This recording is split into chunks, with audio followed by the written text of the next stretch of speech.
你怎么来了？挑战3个家族，就狂妄了。这位姑娘，你不要太……苏家主无需多礼。那我在这等他。北天有事外出，还没回来。秦老家主，拜见秦老家主。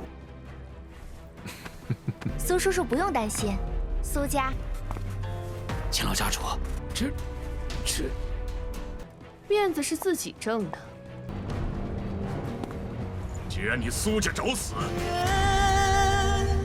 Halo guys, welcome back to KD Universe. Mari kita lanjutkan Tonghua Supreme Alchemy atau Tantau Cecun si Babang Peitian. Oke guys, di part hari ini kita semua bakal melihat perkumpulan antar keluarga di kota Ye itu akan segera dimulai.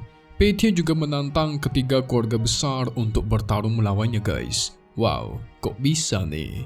Tiba-tiba muncul tantangan seperti itu, so kalau berdasarkan part terakhir kita semua sudah melihat Peitian yang bertarung melawan Xingluo karena dia yang terus sombong. Awalnya di sini pertarungan mereka kelihatan sengit, tetapi ketika Peitian masuk ke mode serius, disitulah Xingluo kewalahan.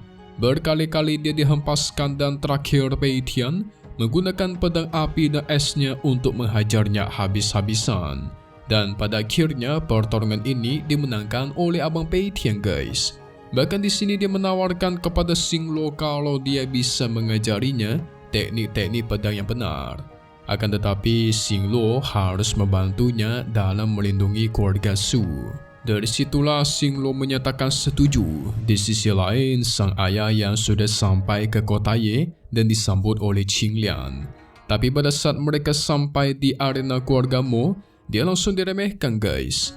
Tapi tiba-tiba Fu Xin pun muncul menghajar tetua keluarga Mo yang menghalangi jalan. Sehingga dengan ini pun kita masuk ke intro ya guys. Hehehe. Setelah itu melihat dia dipermalukan keluarga Mo auto kesal dong. Tapi Fu Xin tidak peduli akan hal itu dan malah menghampiri Patriark Su. Kakaknya Qinglian menghampiri dia dan berterima kasih. Dia juga penasaran kenapa Fu Xin bisa ada di sini. Tapi nggak lama dari itu, salah satu tetua dari keluarga Mo pun kembali maju untuk menyerang Fu Xin. Dia nggak terima kalau keluarganya dipermalukan seperti itu. Tapi sayang serangan tersebut dengan mudah ditahan oleh Fu Xin dan tetua pun dihempaskan. Fu Xin menyuruh mereka agar sadar diri guys akan kekuatannya masing-masing kalau ingin membalaskan dendam. Jelas para tetua menjadi semakin kesal. Mereka menegaskan kalau ini bukanlah tempat yang cocok untuk dirinya bersikap sombong.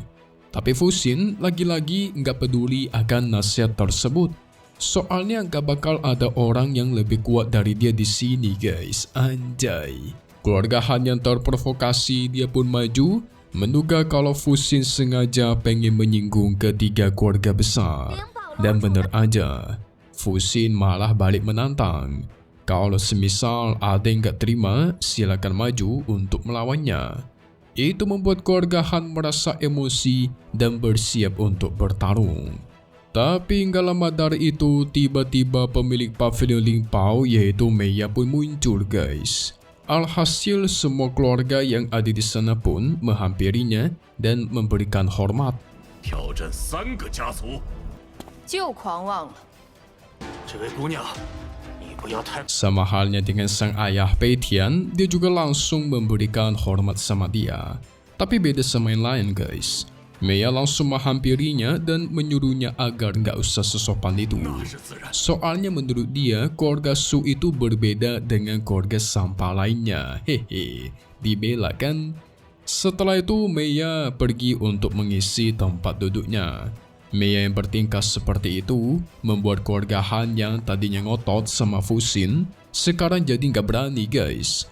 Dia memutuskan kembali ke tempat duduknya. Si ayah juga berterima kasih kepada Fu Xin karena sudah dilindungi. Fu Xin tenangkan dia, berjanji selama ada dia, maka nggak bakal ada orang yang berani menindas keluarga Su. Tapi di satu sisi dia penasaran guys, kok si Pei Tian nggak kunjung muncul dari tadi ya, kemana dia?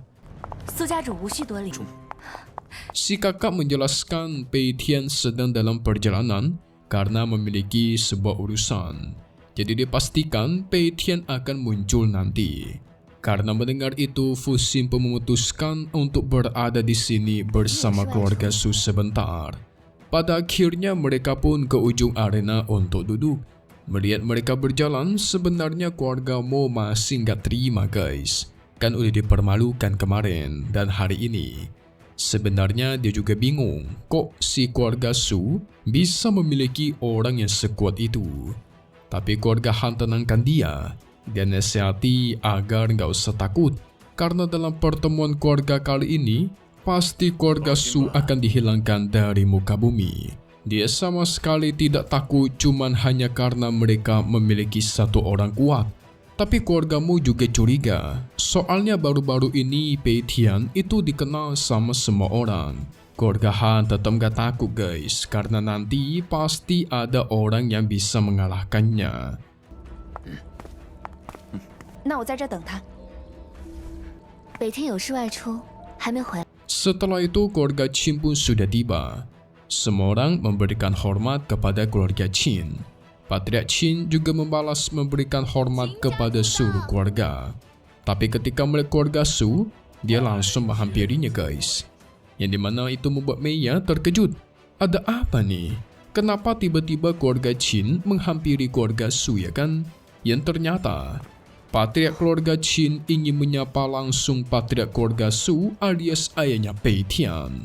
Ditambah dia sedikit marah karena melihat keluarga Su yang dikasih tempat di ujung arena guys.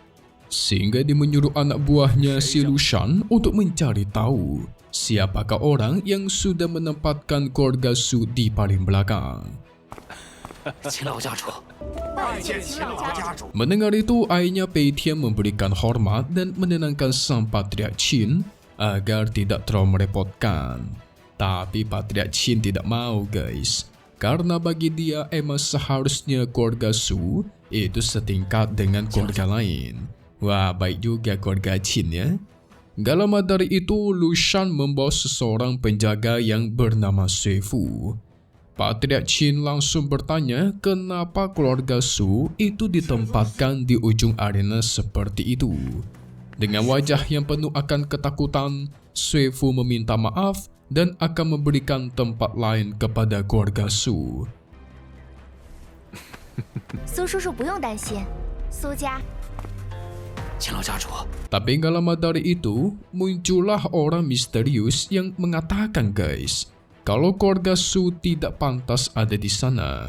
Soalnya yang memutuskan tempat di arena ini adalah mereka sendiri. Jadi semua itu tergantung kepada keluarga Su. Kalau mereka bisa menonjol, otomatis mereka ditempatkan lebih depan. Tapi keluarga Su tidak merasa masalah walaupun mereka ditempatkan di mana saja, ya nggak ada masalah lah. Yang ternyata orang yang mengatakan itu adalah Tuan Kotaye. Tiba-tiba muncul lagi orang yang membenarkan perkataan itu yang ternyata guys, itu adalah MC kita Pei Tian. Nah, Pei Tian mengatakan, memang di sini terlalu banyak hinaan yang keluarganya dapatkan. Jadi dengan keadaan keluarganya saat ini, dia menegaskan akan menantang ketiga keluarga lainnya untuk bertarung. 面子是自己挣的，不是。 Pei Tian kelihatan super yakin. Dan pertama-tama, dia pengen menantang keluarga Han terlebih dahulu. Itu membuat keluarga Han auto murka dong, menegaskan akan memberikan Pei Tian pelajaran nanti. Karena semua keluarga di sana setuju, pada akhirnya Tuan Kotaye mengizinkan pertarungan ini. Dia langsung menggunakan kekuatannya menjauhi semua tempat masing-masing keluarga untuk membentuk sebuah arena yang besar. Dia menjelaskan aturannya, yaitu di sini ada 3 babak. Jika salah satu keluarga bisa memenangkan 2 babak alias 2 ronde, maka otomatis keluarga itulah yang menjadi pemenangnya. Karena semua keluarga sudah siap, dia pun mengumumkan pertarungan antar keluarga akan dimulai. 既然你苏家找死， 就从韩家开始吧。 Qingliang meminta izin kepada sang ayah untuk maju pertama kali guys, menghadapi keluarga Han. Sang ayah sempat ragu, tetapi karena Pei Tian meyakinkannya, akhirnya diizinkan 这 juga. 第一站 Sama halnya dengan keluarga Han, dia malah menyuruh salah satu anggotanya yang bernama Man Xiong untuk maju menghadapi Qingliang. Dan pada akhirnya mereka pun masuk ke dalam arena. Dengan tenang, Qingliang mengeluarkan burung phoenix miliknya dan bersiap untuk bertarung. Berbeda sama Man Xiong, dia kelihatan sangat sombong guys, menegaskan siapapun lawannya akan dia bantai habis. Pada akhirnya pertempuran pun terjadi. Man Xiong menyerang tanpa ampun ke arahnya Qingliang, tapi semua serangan itu berhasil ditahan. Gak mau kalah, Qingliang juga memperbesar burung phoenixnya dan menyerang balik. Itu membuat Man Xiong kewalahan dan berakhir terhempas sampai jatuh pingsan guys. Hehehe, syukurin tuh, main-main mereka sama keluarga Su ya kan. So jangan kemana-mana dulu dong. Kita bakal lihat bagai spoiler untuk part 70 mendatang yang akan rilis lagi secepatnya. Seseru apakah pertarungan mereka guys? Oke, jadi nanti singkatnya kita semua bakal melihat Pei Tian turun tangan di babak kedua dan memenangkan pertarungan itu. Dia juga meminta ketiga keluarga sekaligus aja memberikan masing-masing dari anggota keluarga mereka untuk melawan dia seorang diri. Ketiga keluarga setuju guys, dan akhirnya kepala kota Ye pun juga setuju, menyuruh ketiga keluarga lain untuk memberikan masing-masing satu anggota dari mereka untuk maju. Sang ayah cuma bisa geleng-geleng kepala doang guys. Ini anak gua berani banget katanya. Hehe. Kita tunggu lagi di part 70 Supreme Alchemy atau Tantau Cecun di hari biasa guys. Update lagi nanti buat tonton selanjutnya, dan pastinya cuman di sini KD Universe. Thank you buat kalian semua nonton dan selalu support channel Mimin. Semoga kalian semua sehat selalu ya. Mimin pamit undur diri dulu. Kita bakal ketemu lagi di video-video selanjutnya. Oke kalau gitu, see you guys.